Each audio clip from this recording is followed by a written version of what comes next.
I got money on my mind. I'm just trying to get some dough. I ain't picking up my line unless it's money on the phone. When I left Lakeland, like I said, I was there for about 3 days. I left Lakeland, came down to South Florida.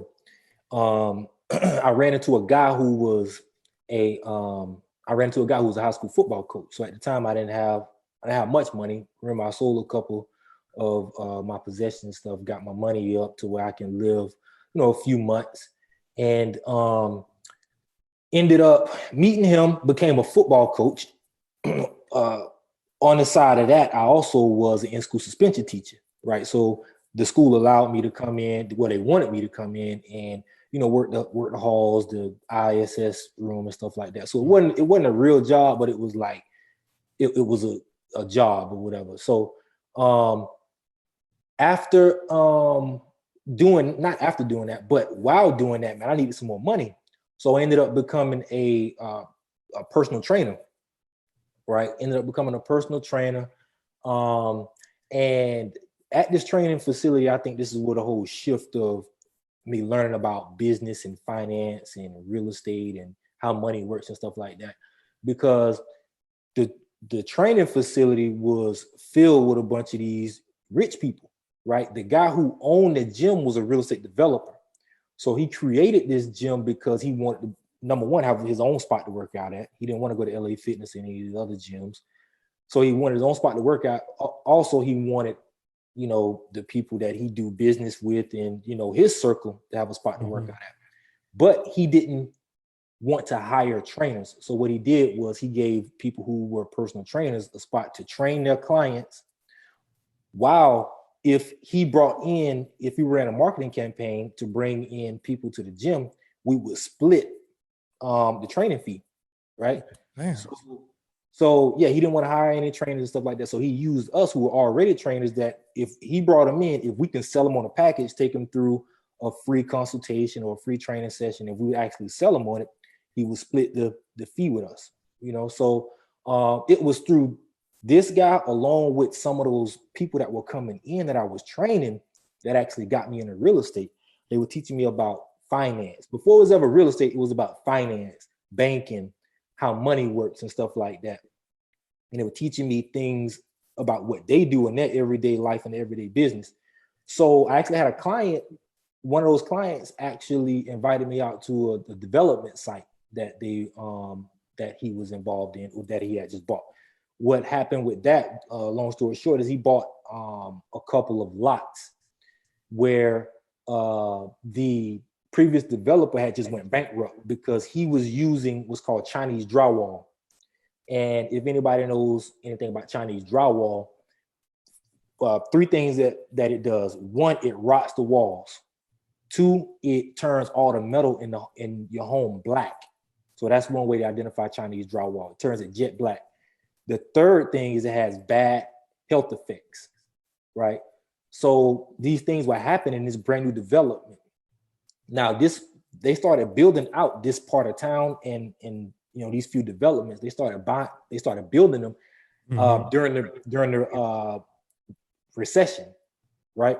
So it took a couple years for it the whole development or this part of town to be developed out, but that's what was this developer was using. So my guy came in, long story short, he came in, started buying a bunch of these plots of lands and continued to build the homes. He would bring inspectors in. He would bring in people to try to win back the trust of like the community, so people can come back and buy homes. So he invited me over there, man. We were just kicking it for about 30 minutes, and then he started walking me around, and he was just telling me, hey, look, man, if you ever run into this problem, do two things: write the number down, or write the address down, and call me. Right. And I would say 90 days later, I did my first real estate deal. And I would say about 5 months later, I had made more money in real estate than I had as a trainer for the previous 2 years. And that was like my entryway into real estate. Right? Damn. And I was on ever since. Hey, that's vicious. I love it too, man. Because for one, I like the resilience in that story, because like people, they hear all that you had to move back home, you ain't had the money to your name, but you never got down on yourself in that. You went and you continued. And then I love how that opportunity of you just taking that training turned into this. Right. Because you ain't never would have thought none of this. Like what did it look like building those relationships with those people? Because I know that had to be a part of it for them to just start, giving that game out to you. Yeah. The thing of, like, I also want to say this, right? One of the things that I did learn is, number one, rich people aren't as bad as what the media or what people try to portray them to be. Right? I mean, I had clients worth 25 million. I had clients worth 100 million. I had a client worth $500 million. Right? And by the way, when I say that, I always back it up with, I actually saw paperwork for some of this stuff, right? With the relationships, I was invited to offices. I was invited to dinners and stuff like that, as their trainer. So I saw paperwork on some of these people. And so that was one of the first things that I learned was, man, like what the media portrays as what a successful or a wealthy person is not exactly what it is. They're very open. The thing about it is, I guess over time, it took building that relationship, right? I couldn't just come out and say, man, what do you do? Like, how did you just pull up in that Phantom? Like it never was that, right? They came out gradually, and started telling me about different things about their life and what they do. And another thing is that I think, to go back to your question, there are three types of people when it comes to training, right? So you got the person who talks too much, where it's like, hey, you gotta come on, next set. You got the person who doesn't say anything at all. It's like, hey, look, don't say nothing to me, just train me, right? And then you got the person who has a good balance of both. And I would say the person who talks too much and the ones who has a good balance of both, those were the people who, obviously more open about what they do and stuff like that. And it took a couple months, to get people open. But initially, I wasn't even trying to figure out what they do and things like that. It was more of just a casual conversation, and they became open, and I just took advantage to learn from some of these people. And I got a follow-up question with that. What made you choose going that real estate route versus looking in and being curious about all the other things they were talking to you about? Because I'm pretty sure they talked to you, like you said, if they were talking to you about finance, someone probably mentioned the stock market to you, and they probably mentioned these other things. What made you say, no, real estate is going to be my outlet? I think two things. One was when I compared to what most of them did, the thing that was equal amongst all of them was they invested in real estate. I would say about 90% of them, right? About 90% of them invested in real estate. Number two was I was actually invited to a site to see what it was like. And, that also pushed me, hey, let me go ahead and I guess kind of try it or whatever. That was my mindset. So it was those two things. But to go back to the first one, I just had a brain fart. What was the first question? Just why you didn't, you kind of answered, why you chose real estate. Oh, okay. Yeah. So to go back to the first one was like once you break down, like I mentioned, about 90% of invested in real estate. When you break that down, when I broke it down amongst all of them, not everybody owned real estate companies, right? And I think that's important to understand, that people think that you need to own a real estate company to invest in real estate. A lot of these people invest, they were part owners in office buildings, plazas, apartments, storage facilities. They were just part owners, but that's where they placed their money. Equity. Right. They had equity. So it's like, they're CEO of this company, but they take a portion of that money and they invested back in the real estate, and that was like equal amongst 90% of them. So that was I want to piggyback off that first answer to mention that also that it was that not everybody owned a real estate brokerage, not everybody owned a real estate investment fund or something like that. That they just took a portion of their proceeds or whatever they did on a daily basis, and they used that as to gain equity in other projects. So yeah, that's what drove me to just say, let me go ahead and give real estate a try. Sure. So and I kind of want to go into that first deal, son, that you got to do. So I know you mentioned like the guy, he brought you there and told you like, if you see anything, call him. So I'm assuming like it was like a JV deal where like you saw a distressed property and you called him up. Can we get into that deal, son? Like how that kind of worked out for you? Yeah. So the first one, actually, he was doing bigger deals. So my first deal was a 3-bedroom, 2-bath, right? 3-bedroom, 2-bath out in Tamarack, Margate area. That's a people don't know what that is. That's a suburb outside of Fort Lauderdale. So that was my first deal. He was doing bigger projects. Like I just mentioned that one, he bought plots of land and was building and stuff like that. But what he was challenging me to do is if I saw something bigger, and through the things that they taught me, to write the address down, if I know the owner or whatever the case may be, contact him. But my first deal that I actually got on the contract was actually a wholesale deal, so it wasn't a big, juicy, fancy deal. It was a simple wholesale deal, 3-bedroom, 2-bath out of Margate, Florida, and I got this deal from a guy who was going bust from the recession, right? He owned 22 homes. He was trying to get rid of, as many as he can. So coupled with that, also with the guy, a man and a woman, a husband and wife who had money at the time. I had just so happened to meet them through somebody else. I had learned about wholesaling, how you can wholesale property and things like that. And I basically put it on the contract and flipped that to the husband and wife couple that were looking for real estate deals. Now, one thing I will mention, I didn't let them know that I didn't really know what I was doing, because they were first time investors themselves, right? So they just so happened to have cash, right? But it was a 3-bedroom, 2-bath. I don't know, I made about $9,000 or something like that on my first deal.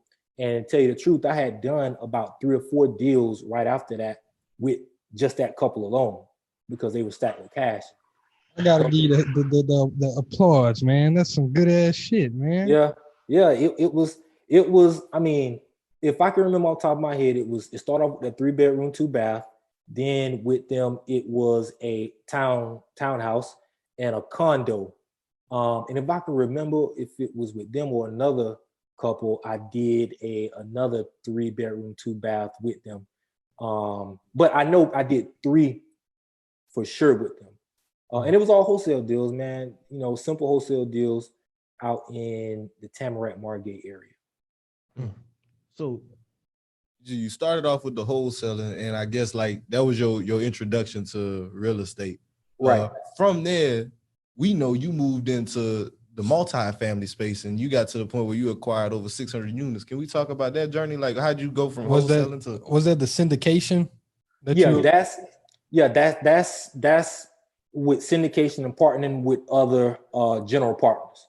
Okay. So yeah, that's what I was explaining last time. But you mentioned about transitioning into multifamily. That actually came off of using I'll give you the strategy, how I found it, and the whole story behind that. So I forgot who exactly I was talking to at the gym, but they had mentioned, about doing, bigger deals, bigger property and stuff like that.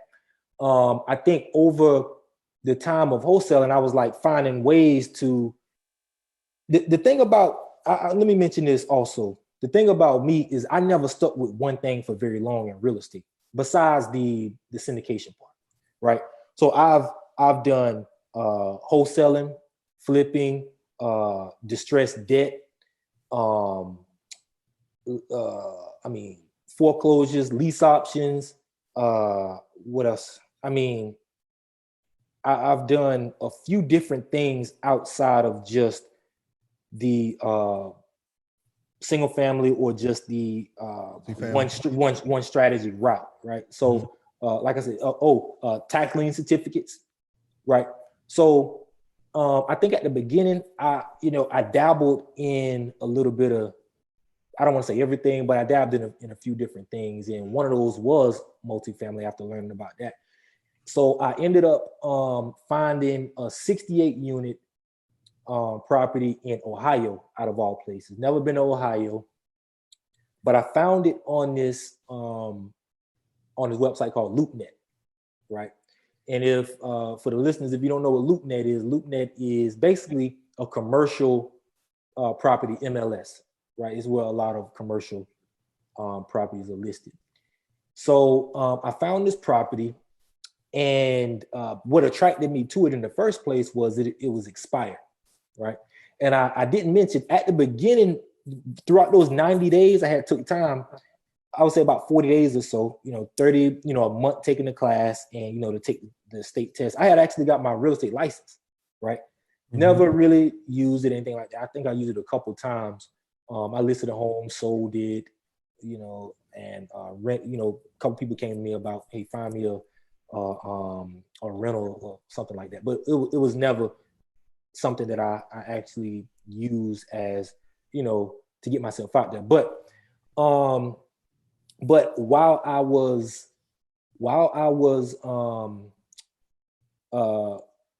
had those licenses, I learned about the importance of expired listings, right?